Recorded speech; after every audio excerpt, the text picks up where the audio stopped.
Okay, we are live. Okairi, welcome back to my channel, Maybe Between the Pages. My name is Taylor, and today we have a very exciting, they're always exciting, but episode of Page Chewing.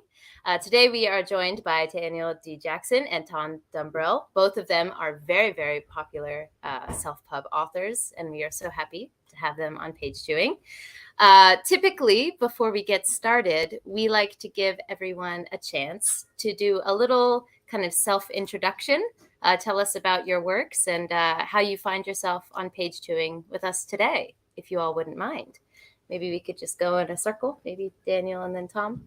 Okay, well, first of all, thanks for having me on here, and I'm looking forward to the chat we're going to have. I'm on the show today because I'm an epic fantasy author. I know at least two of you have read my book. I published my debut novel in March 2021, which is Illborn, which is a epic fantasy novel set in a medieval fantasy world starring 4 young adults who begin to develop supernatural powers. I could go on at length to tell you more about the story, but that's why I'm here, because I've embarked on a career as an author really from 2018 onwards. Published my first novel, just finished writing my second novel, and I'm in the process of starting publication for that. And I've really enjoyed getting into the fantasy community in the last 18 months since that novel was produced, and got to know Tom very well during that period, and more recently had a lot of interactions with PL. So it's great to chat with everyone here today. You, Tom? Yeah, obviously I'll be echoing a lot of that, and it is actually really nice to actually, you do these kind of interactions over Instagram, things like that. It's really great to get faces on the screen as well, actually. So it's I really appreciate being invited along today. I am the author of the recently completed Pillars of Peace trilogy, which consists of The Look of a King, No Place for Peace, and Where Heroes Were Born. Mine is, I guess, more of a kind of a classic traditional fantasy, maybe more of an adventure fantasy story with maybe a bit more of a leaning towards sort of a historical fiction type of feel. And yeah, very, very pleased to have completed the series and great to be able to talk about it. And like Daniel says, I'm really happy to be part of a really thriving scene where I've read a lot of great indie books. So it's always great to be involved in chats like this and to be recognized for my own involvement. Yeah, like I said in the beginning, we're so happy to have you both on. We have just a couple people stopping by in the comments. We have excited for this one, Melanie McRae, also another self-pub author in her own right. Hello, hi Richard. Hey Richard. Okay, we got a lot of people stopping by. Here we go. Yes. Oh, Esme's here. Hi, Esme. Popping in to say hi. She is a reading machine. So. Yes, she is. Yes. Thanks, everyone, for coming by. So, usually we just ask a question or two to start off, and then we kind of let the conversation go where it may. But something that I've seen for both of your books, in both reviews and descriptions, is that they're character-based. There's a lot of love for your characters in both of the series. And I'm also a character-based reader myself. So, and I know PL, your characters in A Drowned Kingdom, you're a character-based reader and writer yourself. So I'm curious for you guys, what makes a good character? What is the key, a couple key points that for you as an author is important? You okay if I start, Tom? Absolutely. I think people in the world are full of imperfections. We all have aspirations to do things that are good, and we all have aspirations to achieve certain things, but everybody has areas where they're brilliant and areas where they have flaws and imperfections. And for me, an interesting character is somebody who you can't always tell what they're going to do, whether that's because either they don't have the talent for it or they don't have the right character or objectives for it. I particularly find fascinating characters who are morally grey, where you can't just take a judgment that says that person will always do the right thing and they'll always act in a selfless manner in the interests of other people in their society. And I think if you take all of those factors, to me, what makes a book interesting is having characters where their actions are unpredictable, where you might have a sense what they're going to do. You might believe what that character will do in any given situation, how they might react. But they might have the capacity to surprise you. And certainly in creating the characters I did for Illborn, I wanted to create 4 very distinct characters who had different backgrounds, different ways of thinking, and also probably on the moral spectrum, sat in different places. And therefore, when you were reading them, it felt like a very disparate and separate group of people, rather than people who are quite predictable. I don't like characters who always do the right thing and are the best at everything they do. That doesn't work for me. Don't know about you, Tom. Yeah, similar, I suppose. I think for me, with my trilogy, it's interesting actually that people refer to it as being a character-driven story, and I probably owe a lot of that to the editing process and my wife who helped with who did the editing, because I had an idea for a story in book 1, and actually those characters were just moving pieces. And I think it was early on in that process where she started to flag with me about motivations. What do they want? What do they stand to lose? What do they stand to gain? That the characters began to flesh out around them. And I think now every time I see people relating to any of those characters, good, bad, or indifferent, it's because they at least understand the objectives of that character and where within the story where they're at in terms of reaching that objective. So in that sense, even a desperately unlikable character can become likable as long as you can measure where they're at in their arc. But yeah, I mean, it's great to see people, honestly and truly, to see people relating to your characters, I think is one of the most rewarding parts of it all, for sure. And I think you can separate likability from level of interest in a character, because I know for a fact in your second book, Tom, there's a character who generally isn't very likable, but he's a fascinating character for me. And certainly your main character, PL, he is a character who is incredibly interesting to follow. But would you say he's a likable or nice person? Some people might, but he's a teddy bear. I don't know what you're talking about. It's the two things. I mean, personally, if I can like a character and find them interesting, that's perfect. But I'd rather find them interesting than likable and dull. Yeah, 100%. And you've definitely got a few of those in your books, Dan. That's for sure. There's a lot of times it's like, I don't know if I like this person anymore, and then the next chapter I feel like I might be starting to like them. But either way, I'm enjoying the journey. Yes, definitely. Yeah, definitely. Yeah. I see what I hear from both of you is like nuance, right? So nuanced or morally gray characters. I think that's something that a lot of people have come to appreciate over the years in fantasy. There is a space, of course, for the archetype of the hero or the villain. But I'm definitely seeing a trend myself as well in enjoying morally gray characters. A Drowned Kingdom, PL's book, but also we've talked about Gunmetal Gods quite a bit. Steve and I and PL have had interviews with Zamal Akhtar, and his series also is very gray. And that seems to be what people like about it, is that it's gray and that people are flawed. Yeah. Mm-hmm. Well, there's an unpredictability about that I particularly enjoy. I mean, I think that's maybe where I've struggled maybe with some of the more popular fantasy series, because I think maybe to a point, a lot of fantasy was so innately heroic in its nature that you knew the good and bad very clearly, and you knew really where the story was going to go. And there's definitely a time and a place for those stories and for tropes and all those different things. But it's really wonderful when you really never know what the character's going to do next. And again, not because they're necessarily good or bad, but they might be flawed or be a poor decision maker or whatever it may be. As long as you've established that character and their unpredictability, as we are all unpredictable, that's what makes it exciting, I think. So, yeah. That's great. I'm glad that people are recognizing our characters. We're doing something at least half right. Is this where you tell us our plots are distinctly lacking, or? Well, we'll get there in a minute, but we do have some comments of people agreeing with you, saying that Illborn is still one of my favorites of the year, and Pillars of Peace is high up on my TBR. Same. Yep. Thank you, confirm that Daniel's character work is an absolute standout for me. I loved every single POV. So, yep. We're not alone in the feelings. Relating to characters does not equal liking them. Wendell much. Yeah, that was the character that Daniel kindly mentioned a moment ago. Yeah, I thought he was a brilliant character, though. I really enjoyed reading him. It was fun, right? Yeah, there we go. That's summed up in a nutshell. He was the right shit, but it was great to see that journey. Hey, Hi, Andrew, what's welcome up? back. Oh, he's amazing, Andrew. Yeah. Interesting is better than likable. Definitely love to hate a lot of characters.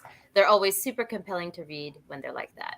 Mm-hmm. This is also something that I find loving to hate a character, like having a villain be so well crafted that you kind of like them.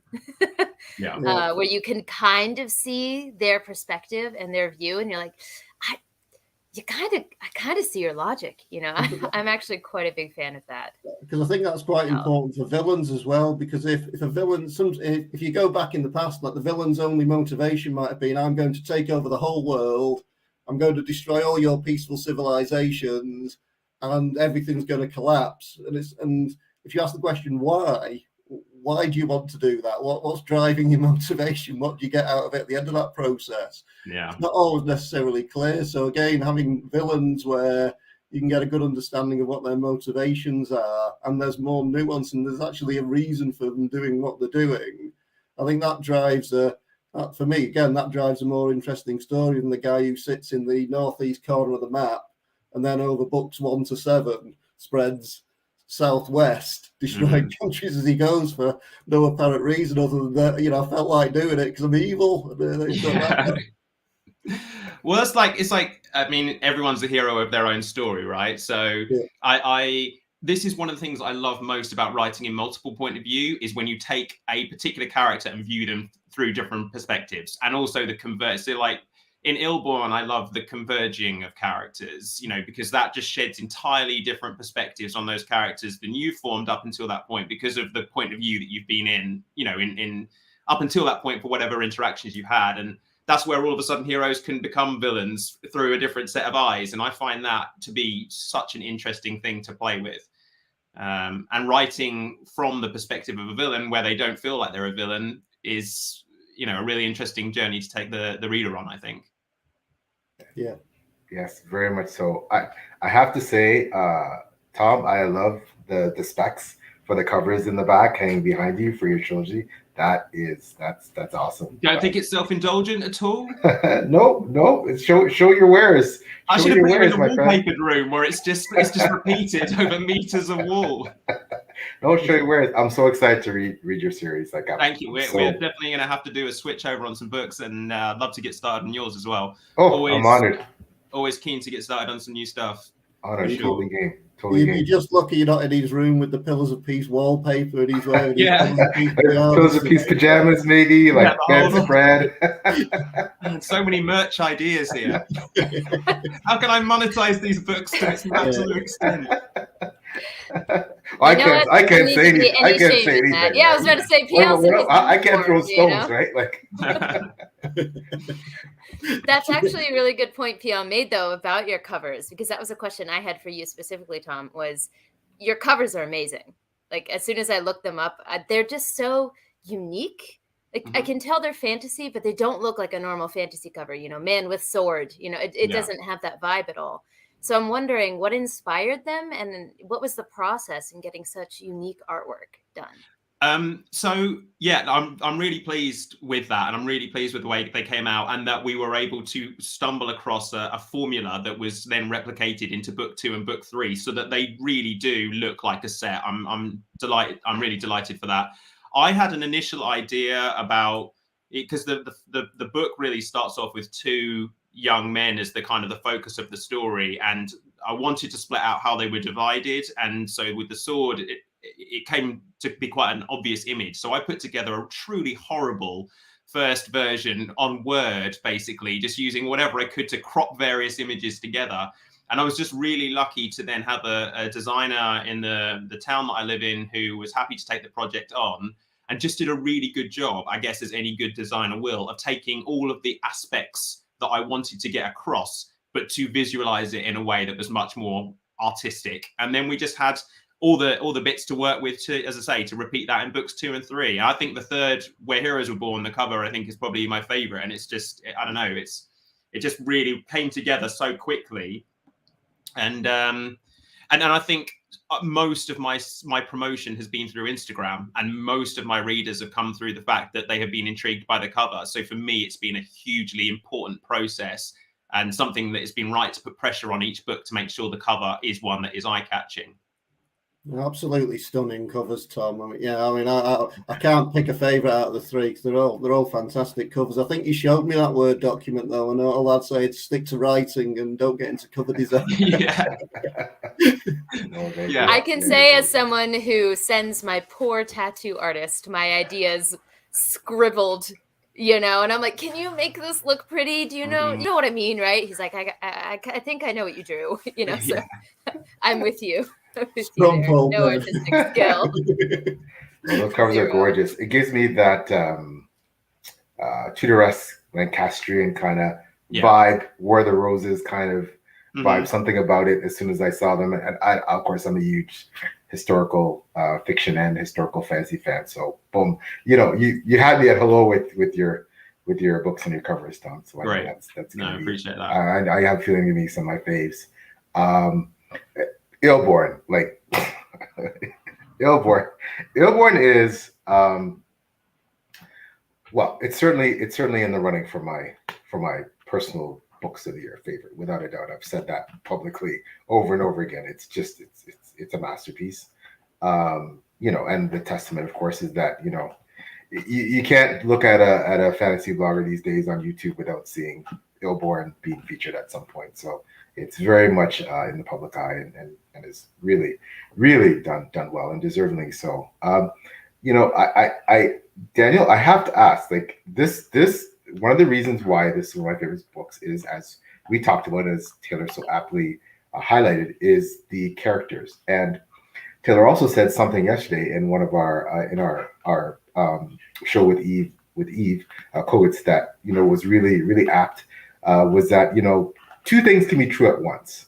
So with your characters, I very much felt that way, that they were had so many sterling qualities and yet so many despicable qualities at the same time, right? Yeah. So is that one of your favorite aspects of your book, the fact, this duality, that these two things can coexist, that these people act selfishly, completely despicably in on one hand, and then they're altruistic and they're noble, and then they're doing all these great things the next minute?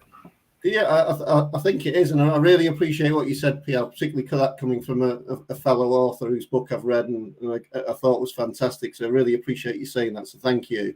But people in real life don't exist on one spectrum of this quality to that quality. People have different qualities. Someone could be, exceptional and good in one aspect, and then flawed in another aspect. And the characters in the book, I think of them in my own mind as they are products of their own backgrounds. So they come from four very different places.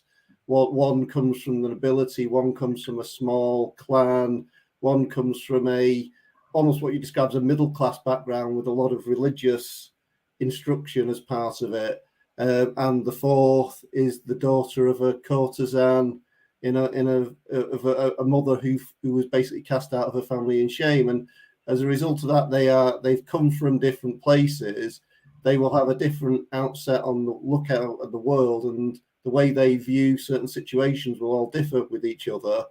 And that for me, if you're writing the characters, it makes it interesting to put them into a situation and then form a view of what will they do, what will they think in that situation, what will be the outcome of their decision and thought processes.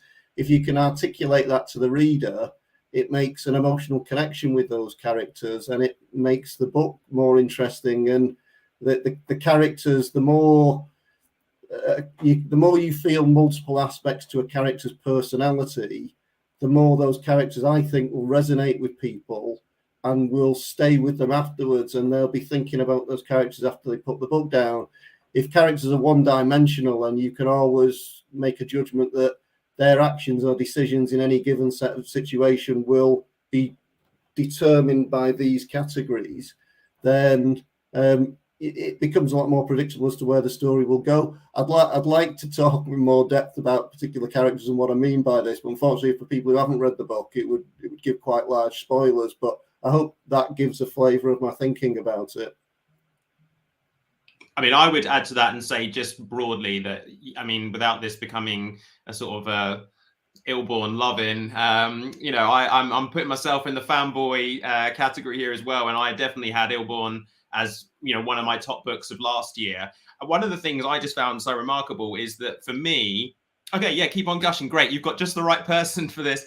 So one of the things for me is I would describe my desirable fantasy book as one that's about 350 pages long. So I wasn't particularly enamored by the idea of reading Illborn, quite honestly. I thought it was going to become a novelty sort of, you know, doorstop for me. But it manages to take all that nuance. It manages to take a great deal of world building, a great deal of thought, and make that book something, you know, when you talk about inhaling or just digesting a book, that book is so easy to take on all that information. That's the thing that I love about it, is it is such an easy read, not in a way that it means that it's in any way simplified, but it's just such an accessible book. And I really appreciated that, because I can admire world building for what it is, but it doesn't necessarily mean sometimes when it gets very heavy and clogged down that it's necessarily hugely enjoyable to read. So that would be, for anyone who hasn't read Illborn, that would be what I would say is one of my things that I really, really enjoyed about it, in addition to everything we've already discussed. Thank you, Tom. Yeah, and I saw, you know, Illborn has been on my list for quite some time. I will get to it. But I did look up reviews and everything. And a lot of people say that the distinctive voices are another thing that really stuck out to them. So you did mention you have 4 different points of views and very distinctive voices that go with that. So that, I think, also lends itself to making a longer book easier to read, to go with Tom's point, because if you get that change, I'm in this character's point of view now, I'm here now, it doesn't feel as long, in my personal opinion. No. Although I know that Esme and I also say that if a book has long chapters, it's longer than a book with short chapters, and that's just science. But I think regardless of the length of the chapters, if you're changing the perspectives, that helps keep it fresh. I think you're as invested in each of the points of view, and that's another thing that's tricky, because there will inevitably be books where you're just like, oh, how many pages is it until I get back to this particular character whose story I'm finding a lot more engaging than the rest, and that's obviously one of the things that, you know, clearly I didn't think was the case here, but that is one of the challenges I think with points of view, is ensuring that each of them are relatively interesting, or you know, as interesting as one another anyway. Yeah, and certainly that's the case. The case in both Tom and my books is, for me, the classic example of doing this well was George R.R. Martin, and the way that in the A Song of Ice and Fire series he goes between chapters and characters. That for me is the perfect example of doing a multiple POV approach, where each POV applies to a chapter, then you change. And I know you do that in your books, Tom. Certainly I do that in mine. And part of the pacing issue for writing a longer book was, I take on board the chapter side of it. I've tried to keep my chapters at a maximum of 20 pages for a POV and then switch again. But one good thing about doing the multi-POV approach on a longer book is from a pacing point of view, if you can hit the end of a chapter, leave some intrigue or a jeopardy at the end of that chapter. And I remember reading a great book that was always, for chapter structure, was always start with intrigue and end with jeopardy.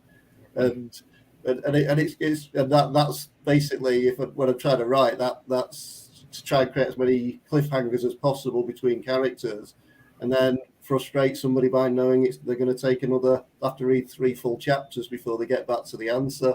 It's a challenge to write, but it's good. It's good fun when it works. For sure. PL, are you conscious of your chapter lengths as well? It's interesting because I know Daniel says about 20 pages. For me, I try to aim for about 3,000 words invariably. Do you have that same thought in your mind, or is that not something that occurs to you? I'll be frank, it occurs to me, but I tend to break my own rules a lot. So what I do is, there's chapters where I feel by necessity they need to be more lengthy, and then others I keep them really brief, especially depending if it's an action, a very battle focused chapter. I like those, fairly short, fairly punchy, and usually by the end of the chapter the battle scene is wrapped up, and those are the shorter chapters. And then the chapters with more exposition and world building, etc., those tend to be the longer ones. And my logic has always been that because battle scenes for me, especially in fight scenes, I believe that they should reflect life. Like in terms of battle scenes are quick, they're dirty, they're bloody, and they're over.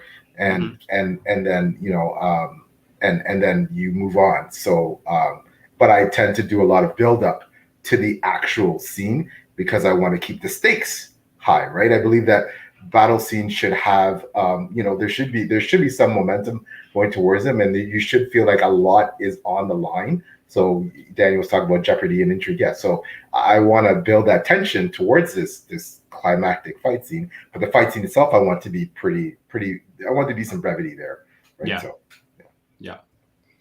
It was interesting to me, actually, with having read through the first 3 books of Song of Ice and Fire this year, how little of the actual battle scenes are depicted. You tend to actually, as I say, get all that build up, and then you tend to get the legacy of it, or you tend to hear the consequences of it through a different point of view. I've never really, when you see the show and you see a lot of combat and stuff happening, you figure that would be in the text, but it's actually inferred in the text more than it actually is in the show, which surprised me. But I love the way it was handled, because I have to say I'm not a huge fan of writing action scenes, to be honest with you, particularly battle scenes, because for me, at least in my limited imagination, there's only so many different ways you can stab somebody or cave their head in with something. Maybe I'm just lacking imagination, but I tend not to want to, because you're, like you say, I want to get to what the consequences of that. So it's interesting that some people really, and if you read the John Gwynne books, for example, there's a guy that clearly just loves being right there on the battlefield and lives that. And so it's interesting how we each represent that differently.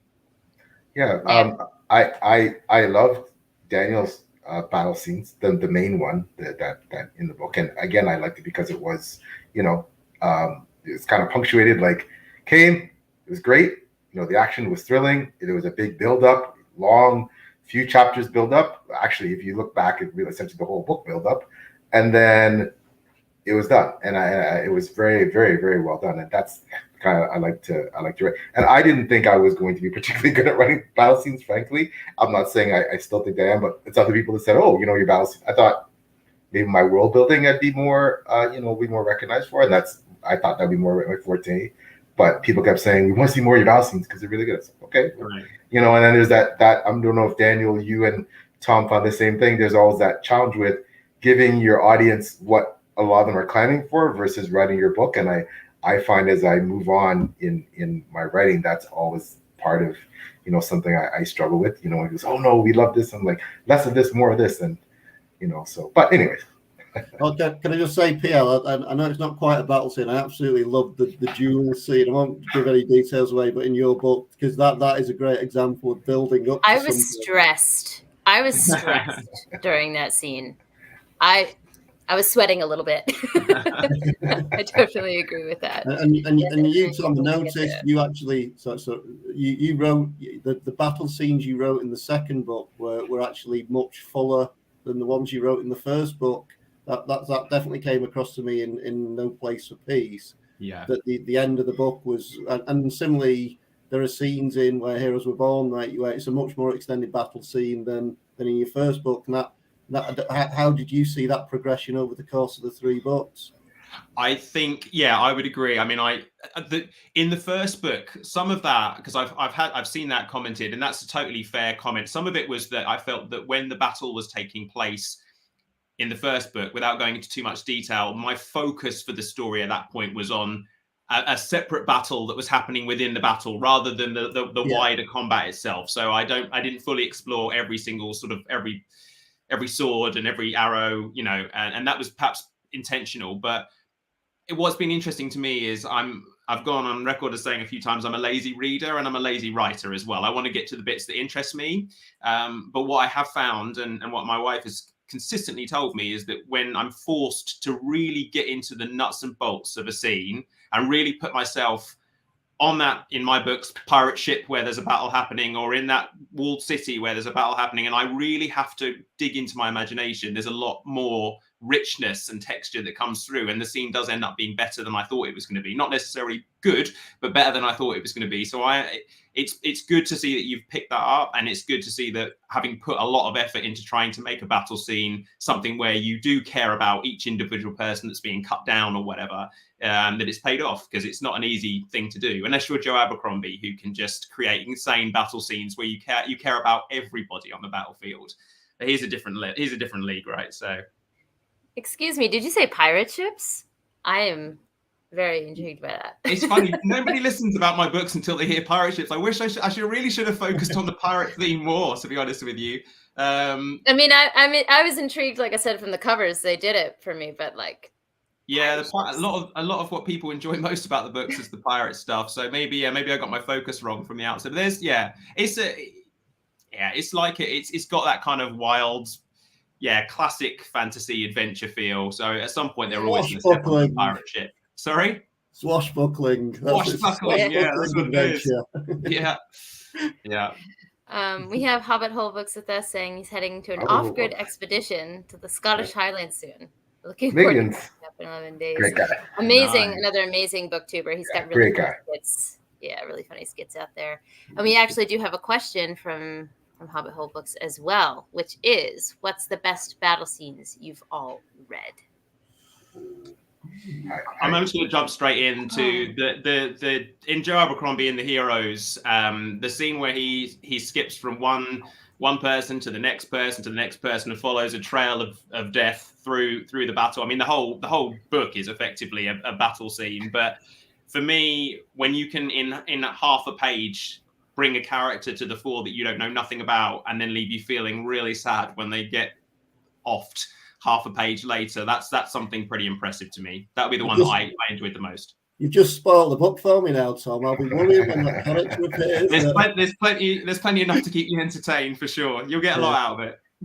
It's I'll go. Well, can I pick two? First, The Hobbit. Just when I read that as a young kid, and the Battle of the Five Armies and The Hobbit just blew my mind when I was young. So I read it as a bedtime story with my son again recently, and just experiencing that again through his eyes was awesome as well. But more recently, Stephen Erickson, similar to what Tom said, two of his books, Memories of Ice, but more The Bone Hunters. I mean, Stephen Erickson, I don't know how he does it, but in a single book, he writes from maybe 100 points of view. And there is an army where he probably writes in a battle from 40 to 50 different points of view. And these are all characters you've been following throughout the books. And then when things go badly to those characters, you feel it because you know them. And there's a battle, Igatan, I'm not sure how it's pronounced, but in The Bone Hunters, which is book 6, which is absolutely incredible how he writes it from so many different points of view and how badly wrong this battle goes for everybody involved in it. It's an awesome scene. Yeah, I have 3. There's so many. I have a group of maybe 7 to 8 writers that their battle scenes are just. But I have to mention Gwyn, Christian / Miles Cameron, and Bernard Cornwell. I mean, those 3 are just Bernard Cornwell. I mean, you pick any book. Bernard Cornwell's was the Shark trilogies, the Warlord Chronicles, or the Saxon stories. I mean, I couldn't pick a battle. There's one battle. Yeah, there's one battle in The Winter King at the end of the book in the Warlord Chronicles by Bernard Cornwell. It's Arthurian legend where it's just like it just blows you away. And then Gwyn, it's hard to think again. I think maybe Time of Courage, that one it's bonkers. And Miles Cameron, his whole Traitor Sun cycle in the final book, Fall of Dragons, there's a climactic battle right at the beginning, and it's again multiple POV. It's just but there's but they can, those 3. There's many more, but those 3 in particular, right? Absolutely astounding, pulse pounding battle scenes where you're like, Mm-hmm. That's crazy. Well, I also agree with Gwyn, but in the interest in having some different answers here, for me 2 that stick out would be from the Greenbone saga. I don't know if anyone else has read that, by Fonda Lee. She is a black belt martial artist herself, so she knows exactly how the body moves and how things work. And there's a duel in, I think it's the second book, the third book, between two characters that is, talk about heart pounding. I was stressed. Okay, I can't think of another word. It's so good, and you can tell that she knows personally how that would look if two people were actually fighting in that way. Yeah. And then for like a larger scale battle, I would have to say Evan Winter, because his series, The Burning, the first one being The Rage of Dragons, and the second one, Fires of Vengeance, those are military fantasy. So talk about lots of battle scenes. And it would have been very easy, I think, to get bored with how many battles are in those books, because you become desensitized. You guys were talking before about keeping the battle short and the build up longer.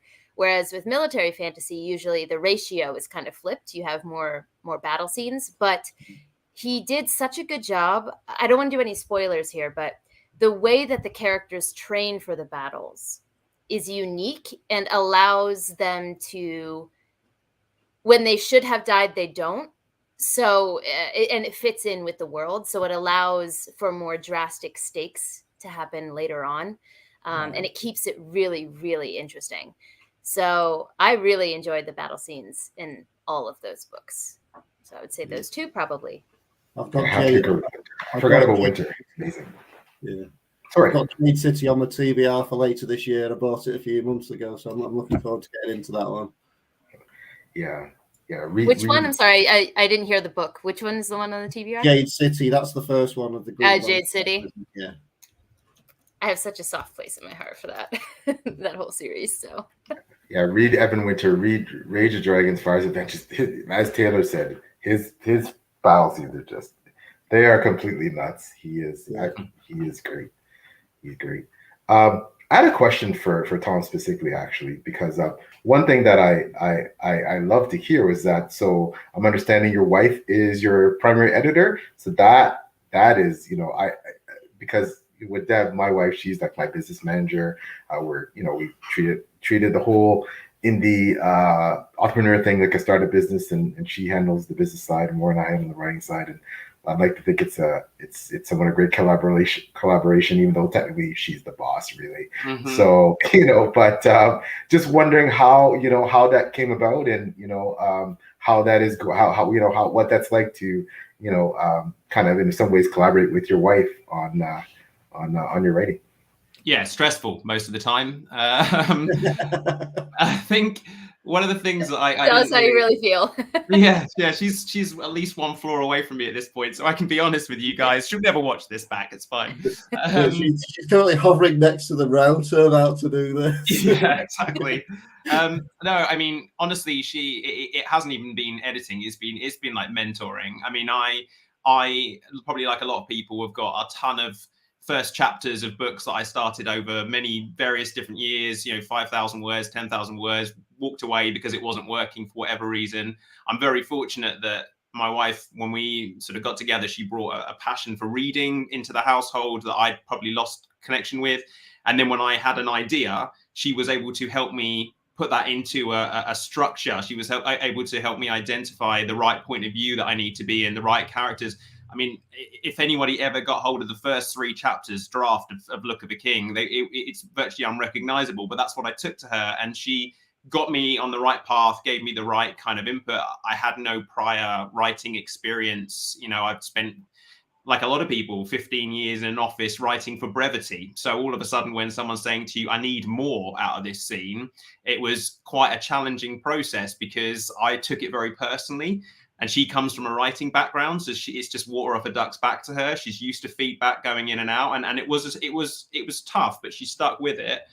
And what was quite interesting is that Where Heroes Were Born, the third book, is 100 odd pages longer than the second one. It's 140 pages longer than the first one, and we really had some fallouts on this book. But it's because she said, I know you can do better at this point. I want this book to be, for you, the best book so far. And so she pushed me harder. So it did get a bit tense, but I'm hugely grateful for the amount that she put into it. And I think looking at the end results, seeing the books on the shelf is something hopefully that we both share.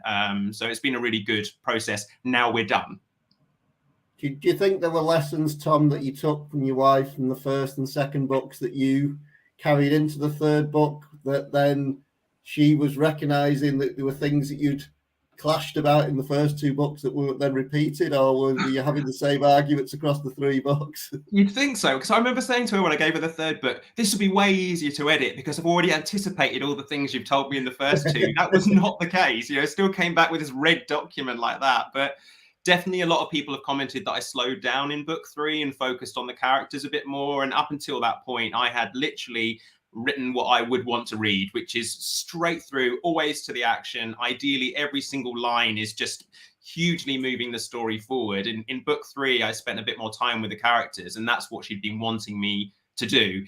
Book 3 obviously was also interesting because I have a female point of view as one of the main points of view in book 3, which meant that I knew from the start I was going to borrow more from her in this than I was in the others, because I wanted to do my very best to not get that wrong.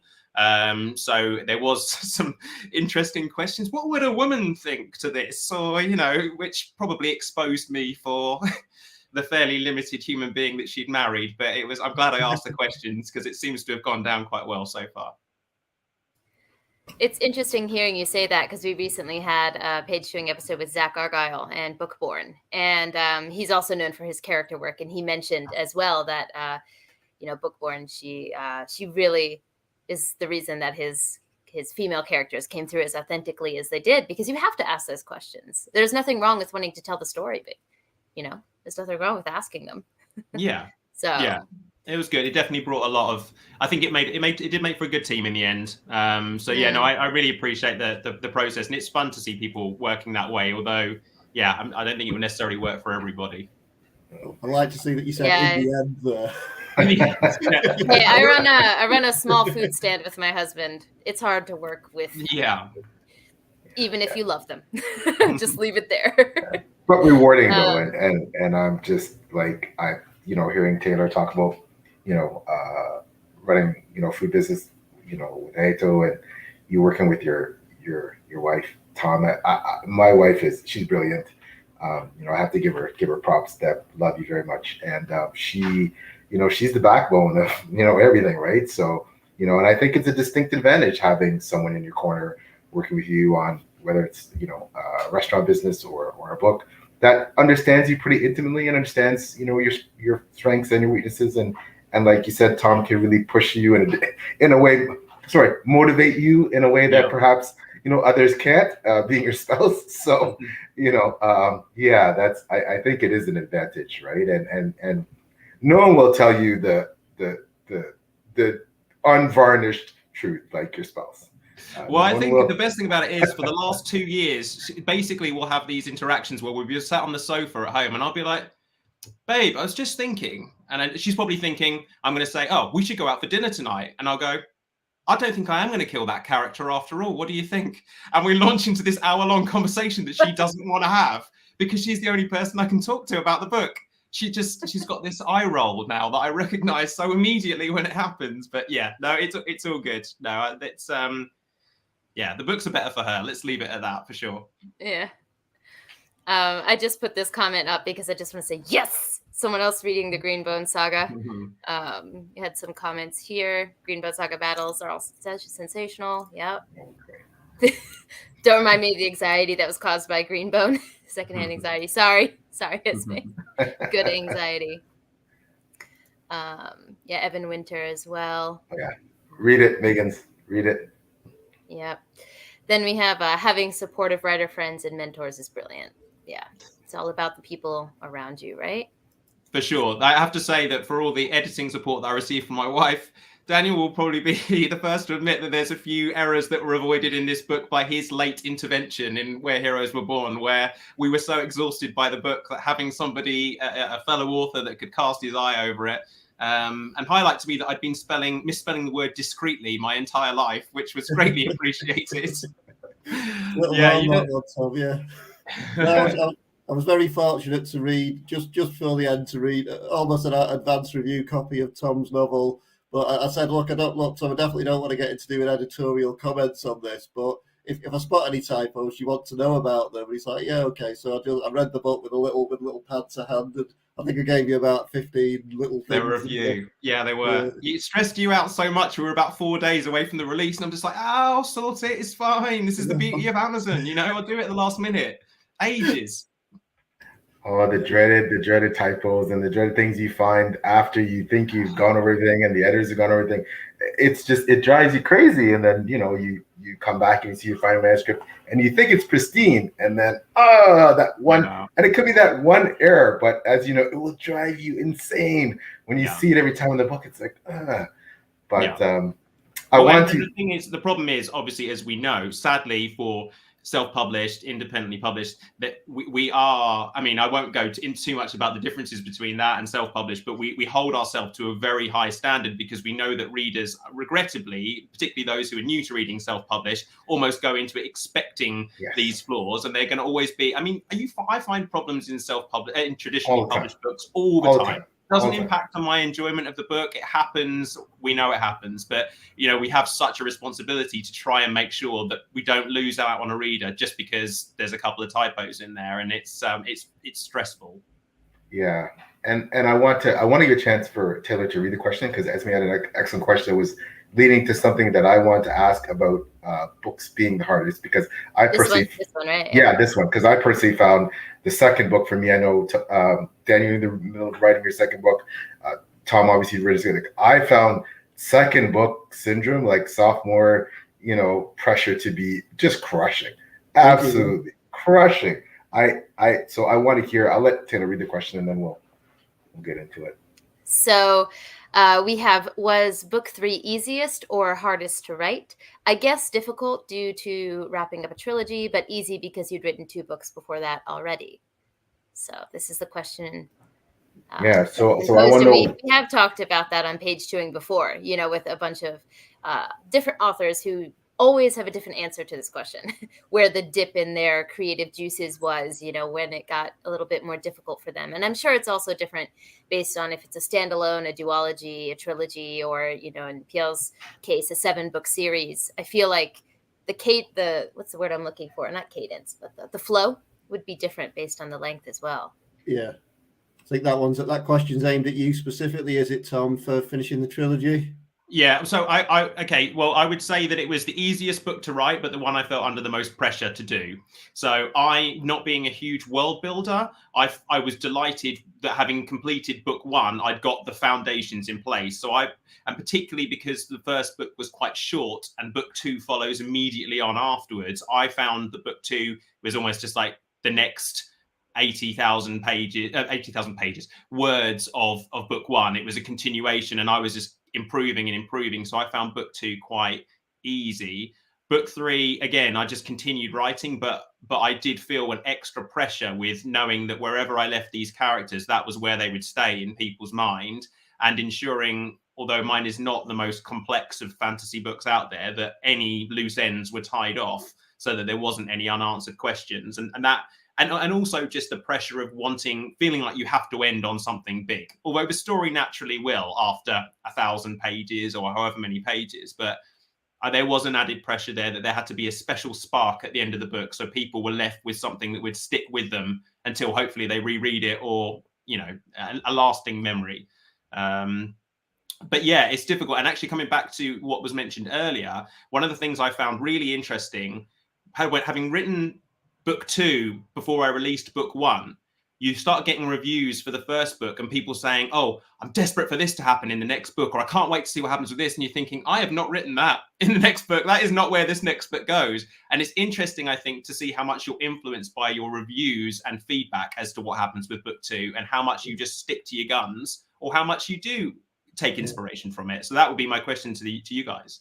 Yeah, just picking up, Tom, in terms of the last 100 pages of Where Heroes Were Born, you absolutely nailed the landing. That worry you had, it was a brilliant ending to the series. But picking up on that question, Tom, and what PL was asking, it's a very different feeling to writing the second book, isn't there, to writing the first one? Because certainly, from my point of view, I wasn't on social media at all while I was writing the book. And even when I published it, I still wasn't on YouTube, Twitter, Instagram, wasn't on anything. So I wrote this book in an isolation from the audience, writing a book that I thought I would enjoy, and then published it without any kind of marketing plan of deciding what to do. So as I wrote that book, it was entirely mine. I got feedback from my wife, who also edited it for me, from my beta readers, but there was no external audience giving any kind of input. And then it was published and gradually developed a following, whereas book 2 was different. I mean, I did start writing that, like Tom did, several months before book 1 came out. And before it really became popular, I'd written well over half the novel. So the story was absolutely set in my mind.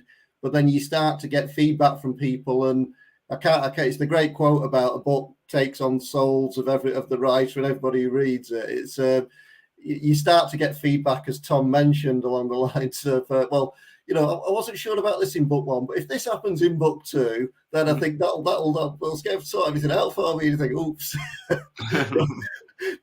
don't get your hopes up if you're banking on that happening in book 2, because but I mean I think what that thing you said about the second book, that there's more pressure because you've got an audience already, PL, but very much I kept, and it's easier said this than done, but I kept trying to take myself back to why I started writing in 2018 and why I was writing in isolation without any social media interaction about what the book is, because I spent my whole life wanting to be a writer, wanting to write an epic fantasy novel, and I wanted to tell this story for the love of writing it and telling that story. And that created the first book. And the challenge in the second book is then to remind yourself that that's why you're doing it. And you want to write for the people who love the first book, not the people who are telling you, I don't like it, or this is not a good book, or it's caveated. I want to write the second book for the people who love the first book. But throughout that, it's been a case of staying true to the story that I had planned from the outset. And in my own mind, if I can stay true to why I'm writing, which is out of the love of writing, that story arc that I have for the whole series, and maintain my own quality control that I had for book 1, then the book 2 will come out, and you know, at that point you hope people will like it.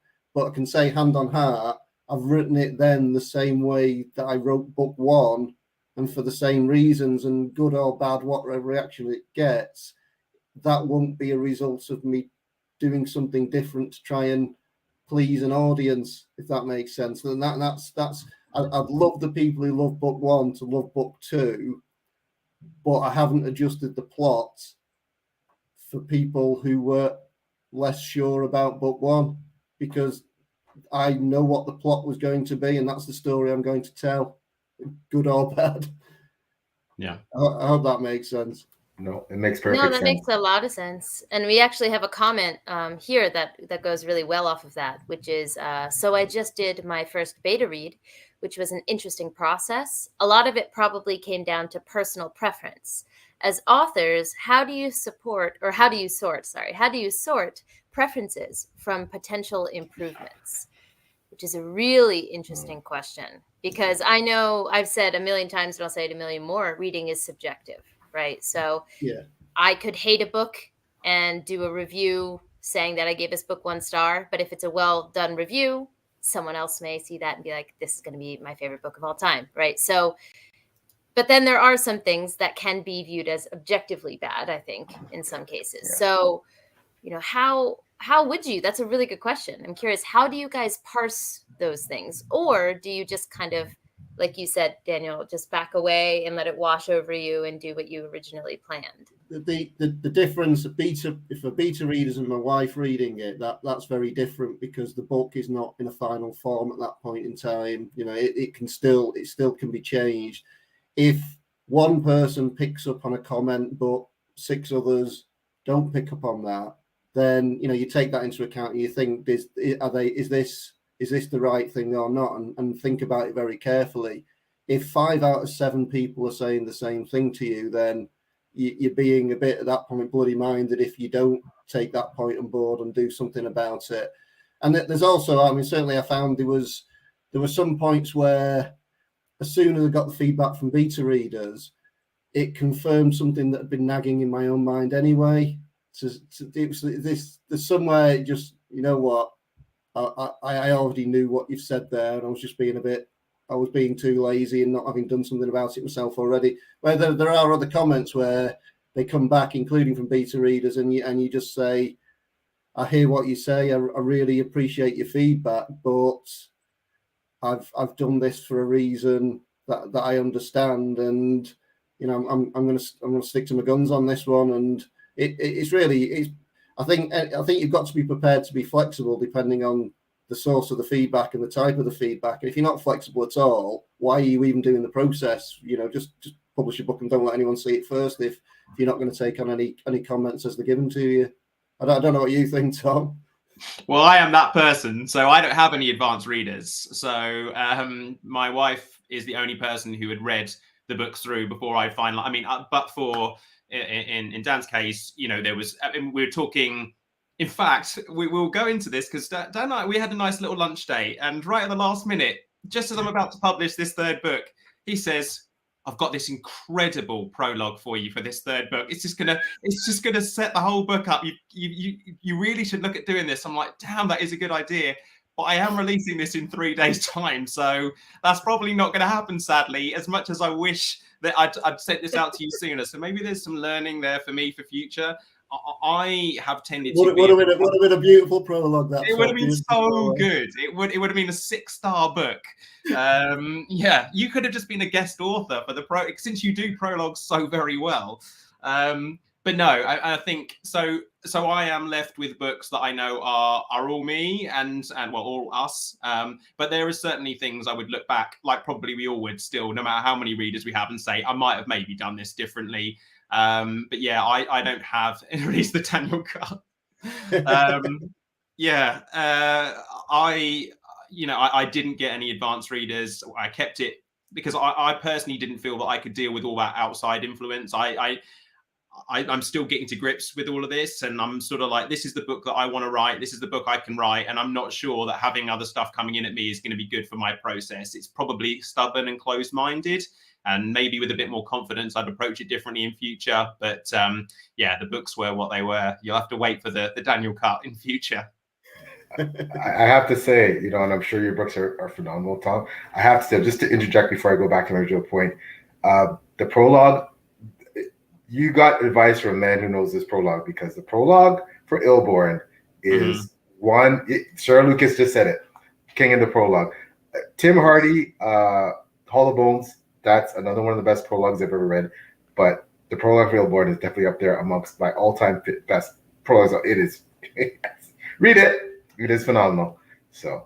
Yeah, I didn't read the next 680 pages, to be honest with you. I just left it there. I 5-starred it. It's just quicker this way. I haven't got infinite time. Yeah, I agree. I pretty much The moved to be a potential, 5-star after you know? prologue. It was just like, It's so accessible. You only need to read the prologue. It's great. The potential alone is enough. Yeah. But yeah, like quickly, just you know, with Daniel raised an excellent point about second books as well, that, you know, and depending on what your plan was, a market plan, if you had a market plan, if you were kind of more winging it, yeah, it's when this first book is out, you're writing the second book, and we all know this. You have to find a way to promote the first book, because especially the series, to get people to read the second book. That is probably one of the biggest challenges I found, to start promoting multiple books, interlinking them, and yet keeping, I mean, your first book of a series is always, that's the Genesis novel, right? So you have to find a way to keep that front and center in your marketing, because they won't get to the rest of your reading if they don't read it. But yet you're still trying to, you know, market future books in the series as distinctive and, you know, as amazing as the first book. I find that it's a tough thing to do, but, you know, we have to cope with it. But one question I have for all three of you is that, you know, do you find that in the series, we've all read a lot of books, and including our own books, do you find that the second book in the series is, does it usually suffer that sophomore jinx for you? Do you think it's not quite as good as the first one, and then maybe the third one is better, but typically just average over what you read? Do you find that the second book of the series, is it stronger? Is it not as strong? I've had the good fortune to read a lot of series where the second book is quite a bit stronger than the first, and I think that shows, like, what all writers are striving for is continuous improvement. I'd like to think my second book is stronger than my first. I may like my first book more, but I think my second book's a better book. But what do you find in terms of second books in a series? Yeah. Well, from a pure, oh, sorry. No, go ahead. Well, from a purely, reader's perspective, I'm not an author, but I think it really depends. There have been cases where they've worked for me and cases where they don't. So, I guess just to put shots fired out there, the second Mistborn book, The Well of Ascension, didn't like it. That's not my book. That's just it's not for me. Yeah. And clearly I like Sanderson, so it's not a knock on the author, but for me, that had second book syndrome real bad, where I felt like everyone was just kind of stuck in their own little pockets of the world. And I think the point was character development in order to prepare them for, the Sander Lanch at the end in the third book, and to get the characters where they needed to be. But yeah, I was bored to tears through a lot of that book.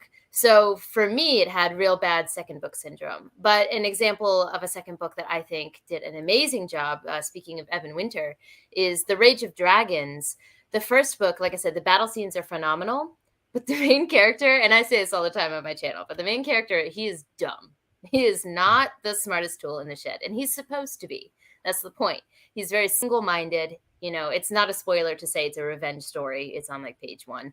And he's very single-minded, and it has to be that way. But it did leave it feeling like the side characters weren't the best formulated in the first book. But the second book is fantastic in that regard. And the side characters work with the main character and make him a better main character because of their interactions with him. So that's a book that knocked it out of the park. So you'll notice in both of these cases, I'm talking about characters. I said I'm a character-based reader. I'm sure there's also plot aspects that make a second book better or not so much. But for me, those are two that really stick out as ones that worked and ones that didn't. Yeah. So, okay, well, I guess for me, and I'm going to go to Abercrombie again. I thought that Before They Are Hanged is I mean, I love Blade itself because it's the first book, but I think the second book, while still having all the same qualities as the first one, goes up a notch.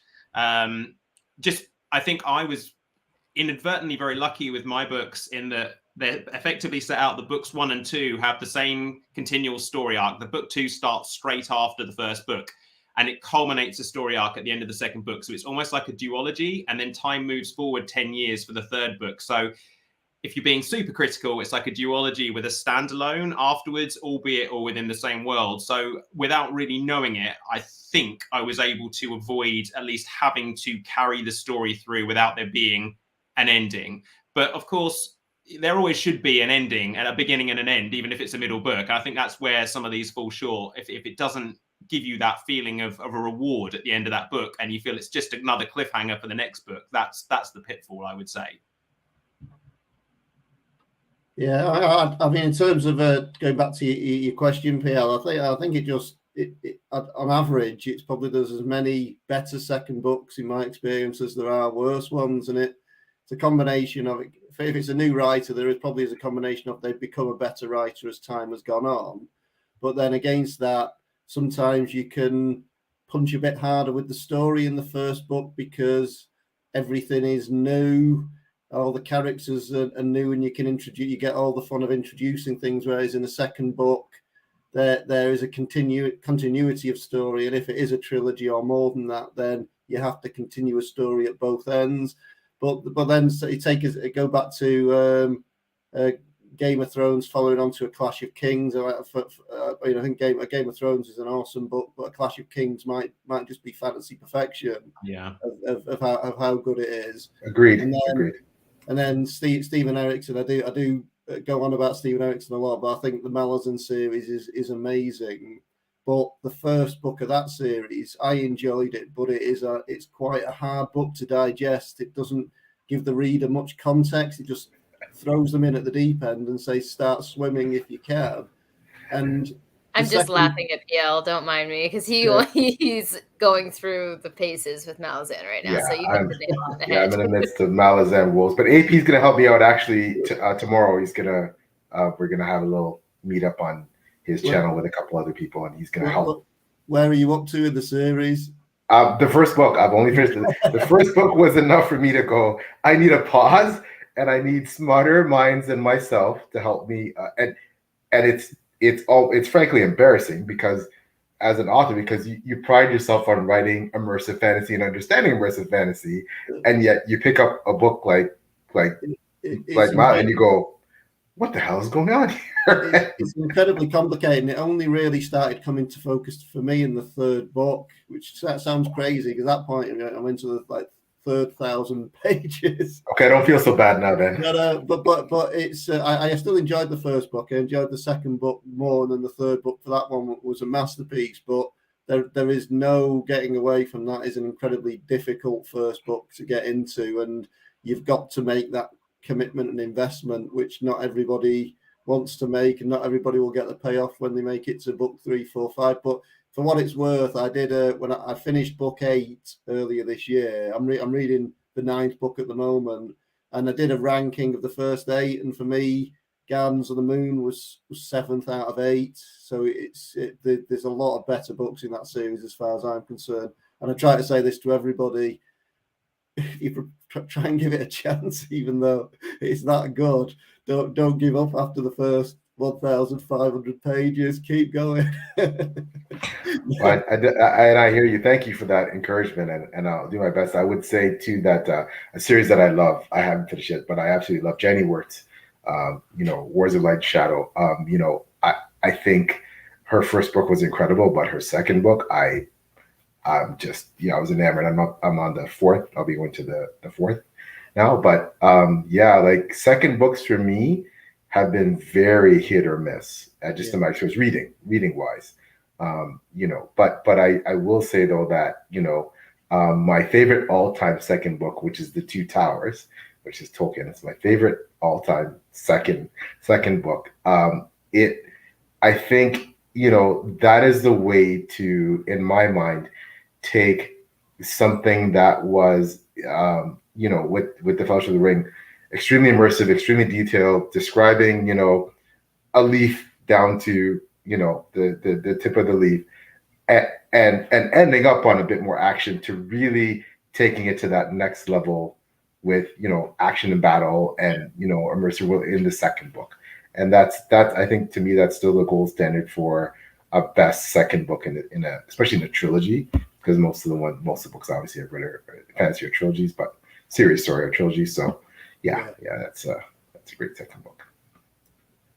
Yeah, it's hard to know how to take the feedback about you want each new book to be better than the last one, but there is that kind of nagging thing at you. It just thinks, I actually just want them all to be the same standard, but whatever the highest opinion is of the standard of the books, it's that thing. Because now I sort of sometimes I have people read the first book and I think, hey, it's very difficult to say because there's a million books out there. You want to say to them, I think I've addressed some of these things in book 2. Please read on. It's like if Dan can read 9 of the Malazan books, you can read my 800-page series in its entirety or whatever it is. But yeah, because you think I've improved so much. I just need to get people to that third book. But I get it. You have to grip people with book 1 at the end of the day, and you have to keep them gripped through book 2.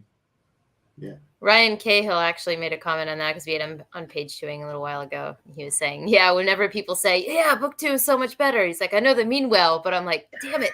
Yeah. Like my reaction to that is just like, I feel the same way when people go, oh my God, book 2. And it's like, and I'm like, but book 1. And then it's like I said, it's my personal baby. And maybe I'll feel differently by the time I've written book 7, but as it stands now, that's my baby, right? So, but I think as we, and I think, I'm not sure if it was Tom or Daniel that said about the fact that, once a book is published, it's out there, it's the souls of all the people that read it, as well as the author that really, determine the book and what it is, right? And I always say that we as writers, we don't own our books once we publish it. We have accountability for them, but really the book is owned by the reader, and more than just the fact that they spent their money to purchase it. They own the interpretations and how they see it. And sometimes as authors, you're like, I didn't write that way to be interpreted that way, but yet it's totally subjective, right? So absolutely. I think that's a great point, Peter. I find it really interesting at times reading how people have interpreted the book, and almost thinking, I wish I'd thought about that when I wrote that section. It's a really clever thing to do. That's a real demonstration of the author's depth there. Yeah. That goes so well into what Esme said, which is kind of similar. How does it feel when readers pick up on foreshadowing or little hints that you deliberately put in your story? Do you ever have readers who are spot on with their predictions for the rest of the series? Because so maybe people give you hidden depths that you don't feel you deserve sometimes, but maybe also they call you out and they're like, hey, I know exactly where this is going. I really enjoy that side of it. I enjoy that there is speaking for my own books, I enjoy that there's foreshadowing in the books that I know I've put in that a really careful reader could find that will give hints to what might be happening a long way down the line in the story. But I also know that there are red herrings I've put in there just to throw them off the scent as well, so that it's very interesting watching, reading about some of the conspiracies. And I'm not going to say who it was, but there was one person who absolutely, because I'd say for the series of books I've got, the overarching story is hinted at in book one, but I don't reveal it, and it will get revealed across the 4-book arc. But one person on book one made a comment, and I thought, you've almost called it there. So, but then again, there's a lot of others that are way wide of the mark, and it's interesting. It's interesting following that, watching it go on. But again, that's a big part of a book resonating with readers. If you can get people having a debate about what does something mean, what did the author mean, where might that lead, how do I interpret this, then that makes people are feeling and thinking about a book. It will resonate that much more strongly, and it will make people want to carry on with the story. So for that reason, going back to the question, foreshadowing is, it's an important thing, and it's great when readers pick up on it, even if it's a false foreshadow as opposed to a real one. Sorry, guys, I'll let one of you take over from there. So overall, it's a good feeling for you. I love it. Yeah, it's a great feeling. It's my favorite thing. It's difficult because I'm always like, feel free to reach out with your ideas and feedback. And it's actually a nightmare when people start bringing it to you, because all you can really answer is the zipped face emoji, because you can't start getting into conversations about it. But I mean, probably one of the biggest things with at least my first 2 books is that they are twisty. I mean, if you enjoy books that are going to throw twists and turns at you, that is really, I think, probably where the strength of those books lies. And that's reported in most of the reviews. So now it means that anybody who goes into it, every time they feel that they find something that it must be the twist, they jump on it. And obviously there are a few throughout the books, and it's, I guess, for the reader to distinguish what the real big twists and turns are. But I do enjoy that. I mean, that's what I enjoy in reading. I've been reading a lot more mystery and Agatha Christie and the like of late, and I love that kind of stuff. So to put a bit of that into a fast-paced fantasy where you never really have too long to think about the twist before the reveal happens or whatever, it's difficult for a longer book to maintain that unpredictability over a story arc. I really admire writers that can do that, because you really have to be very selective with the information that you give, and it's a real skill. Yeah, I totally agree, and I concur that it is the highest compliment as an author, I feel, when people message me, especially if it's fellow authors, say, I figured out what that plot line is all about, and this is what's going to happen. And I'm like, and like you said, sometimes it's a complete red herring. You're totally trying to throw someone off. And sometimes where it is deliberate foreshadowing, you're like, bravo, you know what?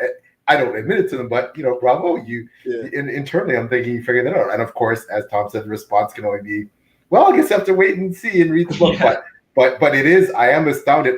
One thing I've learned, you always have to give credibility to, readers are extremely intelligent. It's rare that you're going to completely outsmart everyone in terms of what you think is the most, diabolical and well hidden, plot point that's you've woven in there. And, there's no way they're going to pick up on that uber ambiguous point that's going to lead to this, but someone's going to figure it out, right? That said, I think I won't lie to you, I enjoy throwing my readers off. I enjoy, it's one of those things that, that evil side of you want to mess people up and they go like, oh my God, I didn't see that coming. I think we all enjoy that as authors. One of my favorite reviews was recently when someone said, I love this series, but I have no idea where it's going after they read book 2. And I'm like, yes, I don't want you to know. And then after book 3, which ends on a pretty explosive point, I think people are going to be going, what? Like, where the heck is this going? And I love it, right? I love that, but hopefully in a good way, right? And I took the risk to end my first book on a cliffhanger. I think Tom was mentioning that, and it was, it was just one of those things where, as an indie author, you feel like, okay, well, throw out all the writing rules. I'm going to take a risk that I think is going to work well for the series in its entirety. And because, they all say, don't end your book on a cliffhanger, and, just one of those, generic rules. And I was like, okay, well, I'm going to do it. And I think it paid off.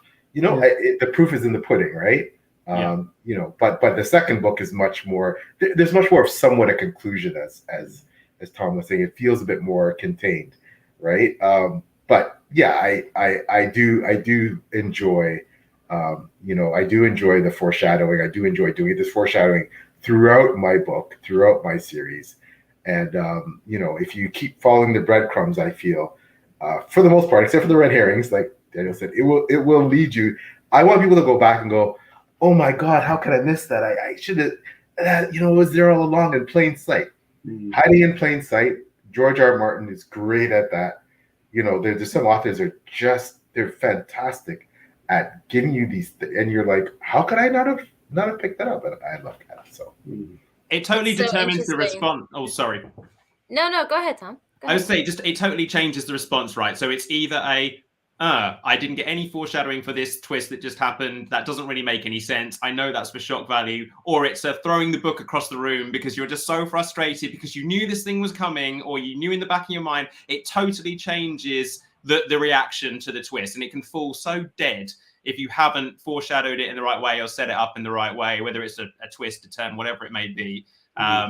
That's where it's so important. And you don't realize it until that moment as a reader. Definitely agree with that. And as also from a reader's perspective, there's joy in being surprised, but it's also not a bad thing to get what you expect, because sometimes that's just where the plot should end up based on other factors, right? So, I'm going to pull up a comment from way earlier that I didn't have a chance to pull up, but it says here, villains also need a satisfying end to their journey. Please don't tease us and then just drop the ceiling on them. So for people who know what this is referencing, Game of Thrones TV show, just the idea of subverting expectations, I think has become a little too... It's become... Just ruined that scene for me. That was horrible. It was horrible. I can't. It's horrible. It's horrible. And so that's an example of a surprise not being what you want, because I don't care how surprising it is. I would have thrown my TV across the room if I could have, in that horrible. scene, so. And on top of that, their faces were pristine. A building fell on top of them, and their faces are pristine. Like I couldn't do it. It's horrible. At least sell it. So I would say to that point that the most important piece, I think, of single piece of editing that my wife did on these books is that the ending of the third book is now different to what it was going to be. I initially wanted to end the book on an epilogue that was a twist, an unexpected, ended on a very kind of like discordant, uncomfortable happening. And in the end, when she sat down and spoke to me about the books and how they'd progressed up until that point, she felt that there was a different ending, which I won't say what it was, that was more befitting the books and would leave the reader with a better feeling. So instead of just going ahead and doing something just because it was the unexpected thing to do, I did go and give what I thought at that point was right for the actual story after that intervention. And it was definitely the right choice, because it was in my nature to just go, nobody's going to expect this. And it wasn't the right call. No, that first draft you sent me where the ceiling dropped on them all just didn't work. So Oh, yeah. I don't know where that came from, that idea. That's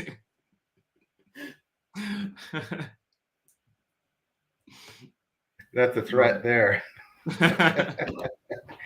He'll have to read it and find out. So as far as I'm concerned, I've already won. That's me all the feeling.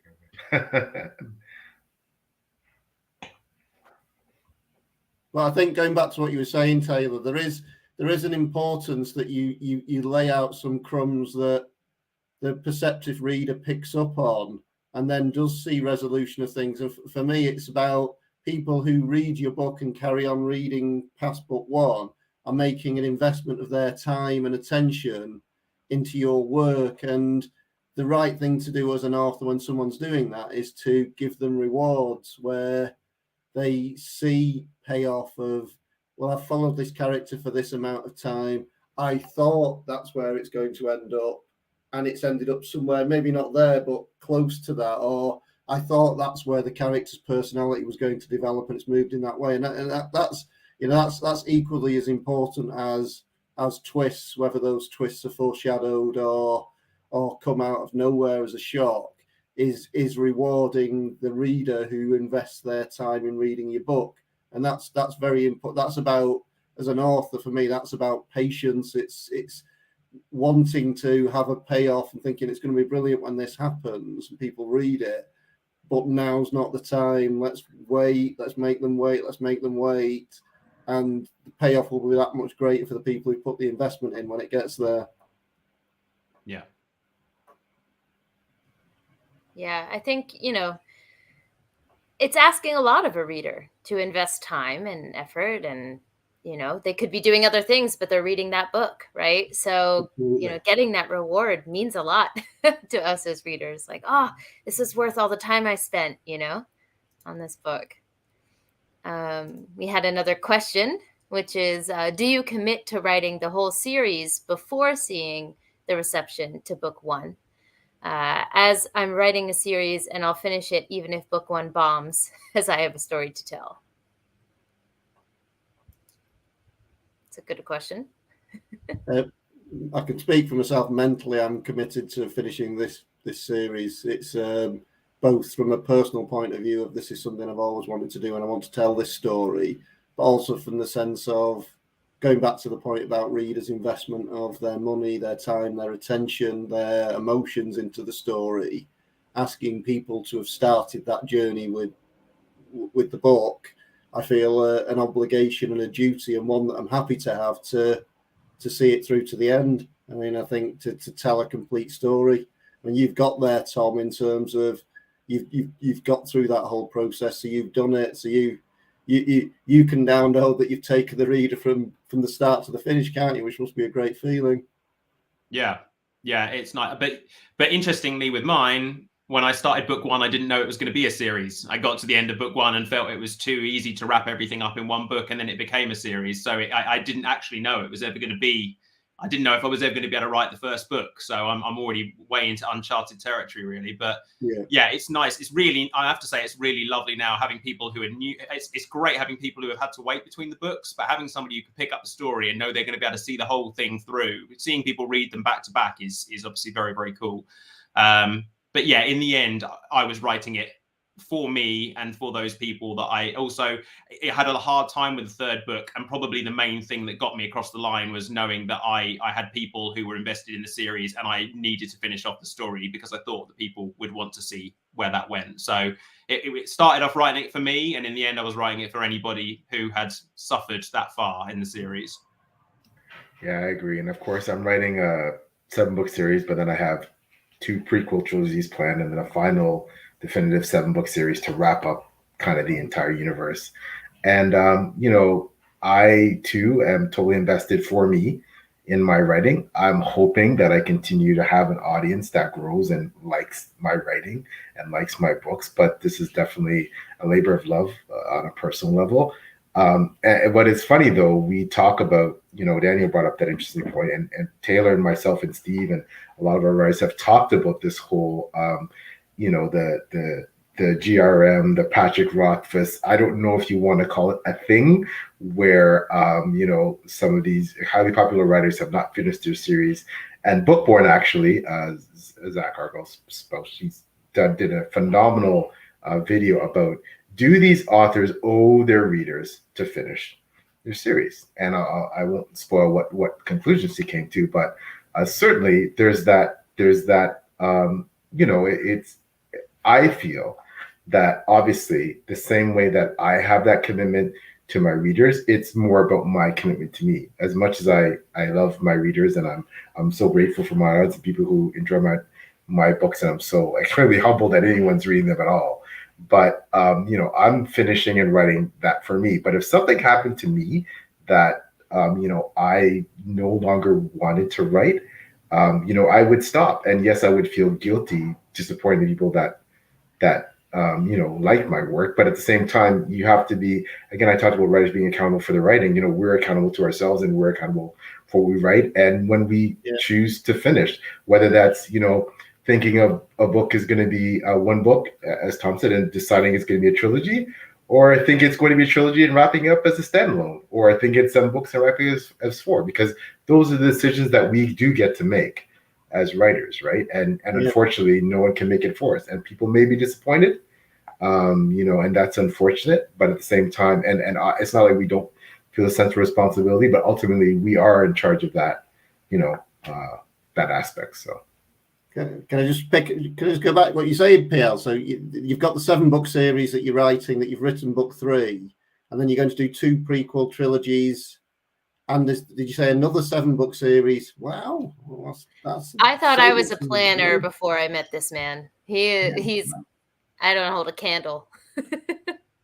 But again, no matter what you're writing, I feel that there is that balance between, feeling that sense of responsibility to your audience and you deciding, what your body of work is going to be, right? But I think, because I think the three of us and almost every writer in the world wants to be able to look back at some point in their career and be proud of the entirety of their body of work, how they did it, obviously the response to it, but also how they laid it out, and you have to have that sense of self-satisfaction with how you did things ultimately, or else, you're probably not going to want to keep writing, right? So that's definitely how I feel. But yeah, it's crazily ambitious. I know. But I hope, I said this yesterday in speaking with Eve and Taylor. I hope that once it's all written, God willing, I live to write the entire 20 books, and that people understand why it's that way. Yeah. And I think after book 3, people will start to understand, but we're still too early in to really, say. But I think you have to get to my book 3, which I'm still writing, and it's going to come out next year. I think at the end of book 2, people will go, okay, I think I'm starting to understand why this is going to be a bit longer than a trilogy. So. Well, there's such a sense of depth and breadth to the world in reading the first book, so I can see that. I'm amazed that you've got that plan for that many books, and I can imagine it's a very detailed plan. But I can understand how you could have that kind of plan, seeing the depth and breadth of the world that's evident in the first book. You really get a sense of something that you have spent a massive amount of time creating to make it feel lived in and make it feel real. I'm really impressed by that. Thank you so much, sir. Again, as you said, praise from a fellow author that I respect is like gold. So thank you. We have a response to the original question, which was, if writing stops being fun, I won't do it. I don't want it to be work. Yeah. That's fair. Yeah. I love that mindset, PL. I think readers can tell when a series is a labor of love, and that will always help with investment, in my opinion. Yes. Yeah, we can tell when an author cares. Speaking of bodies of work, Tom, what's your plan for your fourth book? Tom's internet connection's breaking up now. Yeah. I mean, I was going to sit a bit contrary here. I wouldn't say that writing is a labor of love for me. I have to say that I started it, and I feel that maybe even after book one, I'd got what I wanted to get out of writing, insofar as saying that I'd written a book, and that was what I set out to want to do.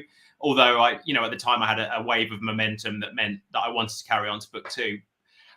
I started writing when I was redundant. I was made redundant during the pandemic, because I work in the travel industry, and I had a lot of time that gave me writing conditions that I've not had since, that have become increasingly difficult to write in since, because I've become more and more busy.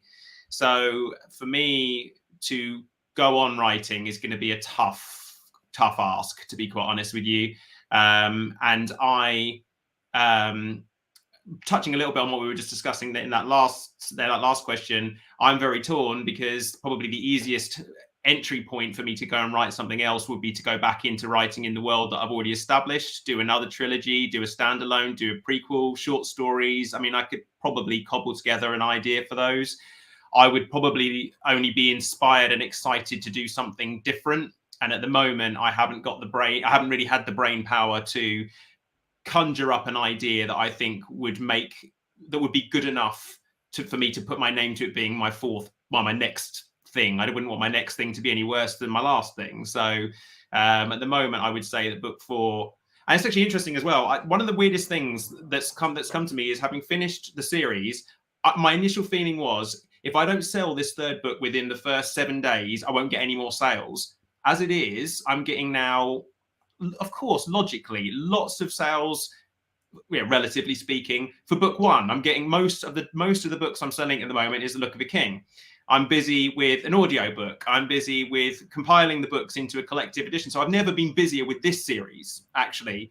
And it's like you say, when you are self-published and all of your marketing comes from you, it's quite difficult to decide whether you are just constantly chasing the next thing, or whether you're actually just saying, I've still only got X number of reviews for this book. There's a lot of people that haven't read this one yet, and I want to try and make sure that it gets, adequate readership. So the short answer is, could be quite some time off before book four, but we'll see. You never know when an idea is just going to strike you. And honestly, when you do start writing, you find the time, right? Yeah, and it's when it's nothing wrong with taking that pause, Tom, until you feel the hunger to do it again, because you've had that, and it comes through. It comes through in your books, that you were passionate about your writing, and there's nothing wrong, even when that idea comes, to say, this still isn't the right time for me, but when the right time arrives, I'm going to start writing again. And you've already established your place as a writer, and you've got a following already. It's a lot of pressure, though. That's one of the big things, I think, when you haven't got that marketing machine behind you, keeping you visibly relevant for years between books. It is a lot of pressure to think, I've always had another book done before that next book, before the previous book comes out. So it's a weird time now, because I know there is going to be a gap. But at the same time, I'd spoken to you, Dan, a couple of times. I'm going to try and get something in for SPFBO next year. And I just thought, and you cautioned me on that, because it's like, well, what? So I'm just going to write a book to a deadline from a point where I've got no specific ideas. It's not going to be a good book. I mean, there's questions over whether my first series was a decent book. So, I mean, I'm certainly not going to go and write one off the top of my head. But we'll see. Yeah, no, I completely, and I so respect that, Tom. And it's funny. A lot of us, I'm sure, wonder deep down what our future is going to look like, and what will happen at a time when we stop writing, or whether we feel that we have to stop writing because we no longer have that joy or that enjoyment, or unfortunately, whether it's mental capacity or things happen, age, etc. But realizing, as indies especially, that we have the luxury of, hey, no one's going to cancel our contract.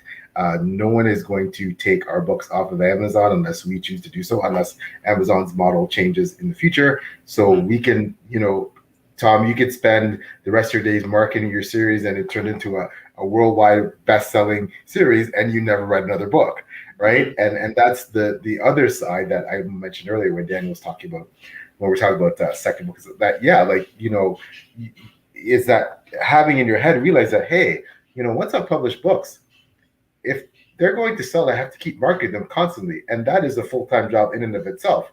So even if I don't write 50 books, if I wrote 5, 10, and I market them really well and they sell well, you know, is that there's so many elements there, and it so much depends on the individual and what your plans are. But I am very cognizant of the fact that, you know, like writing 20 books, well, I'm 53, so that's going to take me into my 70s. So, you know, but then I want to keep them selling and relevant, so I'm going to be marketing them for the rest of my life. If God willing, I get into my 80s, 90s, like, you know, when I stop writing, I'll still be market. Like, so it's never going to end, right? Until, you know. So but that's not a bad thing, and I think, Tom, that, you know, I so respect the fact that you are not ready to just write a book for the sake of writing it to, you know, potentially, you know, get some more traction, win a contest, and, you know, because I think we're all aware that many readers won't even touch your series until it's finished. Many readers, people have messaged me and said, "Hey, what book is this?" Oh, okay, well, you know, I'll keep wandering to you until it's on book 5 or 6, because you'll be, you know, because again, unfortunately, and I'm not blaming them, it's not their, but this whole GRM Patrick Rothfuss thing, a lot of readers, it's in their heads that, you know, hey, is this person going to finish the series? I don't want to get invested in one book, in book 1, and then they end up deciding, I'm not going to write another book in that series, especially if you're self-published, because you have a lot more latitude to go, oh, well, yeah, I'm going to turn that into a duology or standalone, and that's it. Whereas, you know, so I do respect that, Tom, that answer very much, and, you know, I admire your thought process there. So, well, even from a creator's perspective, you know, a lot of booktubers go on random hiatuses, and they'll come back and be like, "Sorry, I didn't expect to have no creative flow, but I couldn't, you know, record. I couldn't have any ideas, and now I'm back." So it's pretty normal, I think, in the creative space. Sometimes it's just not the time, you know. And we also, Esme's heading out, so she said she's got to go. And she had a blast. Esme, Thanks for joining stopping us. by. Really appreciate it. I will actually I'm gonna just bring in for a second. This is a little treat that my wife snuck up to me when we're on the call. So for those wanting to see the wonderful original Word version Look of the King, this is my original copy that I put together. Oh, the light is on it. But yeah, there we go. That's what I came up with. That's still pretty good. That's still pretty good, and it's not what I expected. Anybody who wants to commission me to design their covers, there you go. Just putting that out there. No longer a writer, will design covers. Yeah. That's the future. That's the real answer there. Exactly. I've just been trying to find my way into the community, and now I'll start designing everyone's covers. Oh, wow, that looks awesome. See? Yeah, it does. It does look awesome. It's, I mean, obviously, design these ones down the back there. Now I think about how successful I could have been. I feel guilty for rubbishing it now, Tom. Everybody else likes it. But the original concept, that's the original concept. It looks great. Like that, it sprung, the completed cover in the back behind you sprung from that original concept. So well, I think also, what we're getting to is I'm all the brilliance of these books. That's what I think we're trying to get to. We're trying to encapsulate. I'm all of the great ideas behind these books is right here. Yeah, thanks. I couldn't have said it better. Well, when you are world famous, though, that copy is going to be. Yeah. People are going to pay good money for that. There. You got to sign it. You know. Have you seen my signature? It's quite embarrassing every time I put my signature in there. I haven't. Well, as always, time flies on page 2ing, but we are coming up on, over an hour and a half now. So we don't want to keep people too long. So thank you for taking time out of your day to join us on page 2ing. But before we head out, we always like to let the guests and also co-hosts as well, PL, tell people where they can find you, anything they can look forward to in the spaces that you're on. If people who are watching this want to look you up after. So maybe same thing if you want to go Daniel, Tom, PL, maybe. That's the wrong. This way. There we go. That with me, yeah. Okay, well, I'll just show the book again in case people have forgotten what my book is. So in terms of things coming up, people can find me on Twitter at Daniel T. Illborn. They can find me on Instagram at Daniel T. Jackson Illborn. And I tend to post the fullest comments about what I'm doing on Instagram and then shortened versions of that on Twitter. And also on Goodreads, I'll give updates on that. And as a heads up, at some point during August, I'm going to be announcing news about the publication date of my second book, Age Will Sin. And I've also got, over the next couple of months, some cover art to share. And I hope to run a first promotion on the ebook sometime between now and the publication date of book 2. So if you're following me on Instagram and Twitter, and also on my Goodreads blog, then there's going to be a lot of information about the second book coming out in the near future. And thank you, guys. Over to you, Tom. Yeah, so well, just basically told you not a lot going on. Is that's the kind of the summary, but actually no. So work is underway on the Look of the King audiobook, which I'm hoping to get quite soon. I've recently discovered audiobooks myself, so I see what a great new opportunity that is, and I've connected with a narrator that's doing a really fine job on that, so that shouldn't be too far away. And then my really exciting news, I say particularly for those who have enjoyed the series or are new to it, is I have a very special compiled collector's edition that has been the absolute bane of my existence for so long. Note to self, don't format a 900-page book on Word. Lesson learned. But that is coming very, very soon. I'm partnering with a very well-known online fantasy book retailer who shall remain unnamed. But we'll be having the first examples of the art, the foiling, and all the other special touches on the book, and that'll be a really lovely chance for a small number of people to be able to buy, the book as a compiled set, and to read the story start to finish. So, never heard of them. So that's something to keep an eye out for. And then I'm predominantly on Instagram. I'm terrible with Twitter, but you can find there's not too many Tom Dumbrells, fortunately, on Instagram, so that should be fairly easy to find. And there I'll be talking about any other cool stuff I'm doing with the books, and of course my own reading journey, which hopefully I can share with people, as we are first and foremost readers. Just to insert in between here, you said the word special edition, which is my calling card, so I will be there. And I just wanted to put this up here: formatting a book in Word. What a masochist! Yeah, especially since said special edition has some absolutely incredible art inclusions, some illustrations, new maps, and everything in there. But there's stuff jumping all over the page like you wouldn't know. So it's it's giving me the sweats just talking about it at the moment. But it is very, very close now. So I'm excited to have been able to really kind of push the boat out and do something that is visually a little bit different from the original books, but obviously gives that full story. So that's keeping me busy. Wow, just take my money. Yeah, me too. So excited. I know I'm going to become a big fanboy of Tom's series. I just have that sense of I'm usually never wrong about these things, so can't wait to read it. As you know, I'm PL Stuart. I'm already a part of the Daniel Jackson fanboy club. I'm the author of Drawn Kingdom and The Last Day of Atlantis. Was that wait? Was that the sound of the book? That is that was the sound of the book. It's a chunker. Right? It made my desk shake here. We're thousands of miles apart. I was just that just took me by surprise. I'm sorry to cut you off, PL. Please continue. Just when we break Immortals, that's 1,000 pages, but this feels almost as heavy. So and it's around 700. But anyways, so author Drawn Kingdom and The Last Atlanteans, book 2, and the second book, The Drawn Kingdom Saga. Find me on Twitter. I'm all over Twitter. I'm on Instagram and Facebook and things like that. But really, Twitter's where I lurk. Also, I'm a blogger with the wonderful Before Go blog, led by the incredible Beth Tabler. Taylor and I are both assistant editors there. And you can find my reviews on Goodreads. Also, Taylor and I are both judges in the current SBFBO 8. So, you'll see reviews coming out on that contest, of course, ongoing throughout the year and into next year. Thanks again, Taylor, so much for hosting this. And this, it's amazing.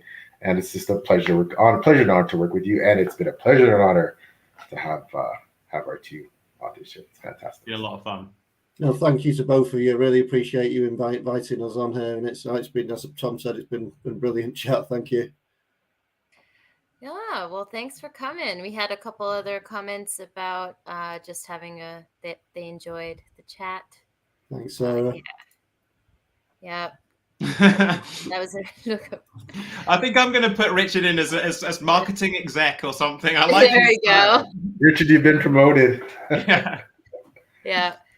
Fantastic chat. And I second all of these comments. So yes, thank you so much for coming on. I swear every time I get to host one of these episodes, it's a pinch me moment. I love it. So if you're watching Page Twoing on my channel right now, you probably already know me, but in case you don't, my channel is Made Between the Pages. I talk a lot about all different types of genres, but fantasy is definitely my main wheelhouse. You can find me also on Twitter. I tried to resist, but I'm firmly there now. So you can find me on Twitter, on Before We Go blog, as PL mentioned. Also, I'll have lots of Spiffbo updates coming up in the future too. I am very active on Goodreads. I always write a review for every book that I read. So if you'd like to find my thoughts not in video format, you can always find my review on Goodreads, and that's always linked in the description down below. Also, on that note, I will have everyone's links down below in the description if you're watching this back later. So please go ahead, buy everyone's books, check everyone out. I'll have links for everyone to do that. But as always, thank you everyone for coming. Those of us on the screen and those in the comments, it's been a blast. And we hope you join us for the next episode. But for now, we're going to head out. See you guys. Bye. Thank you. Bye.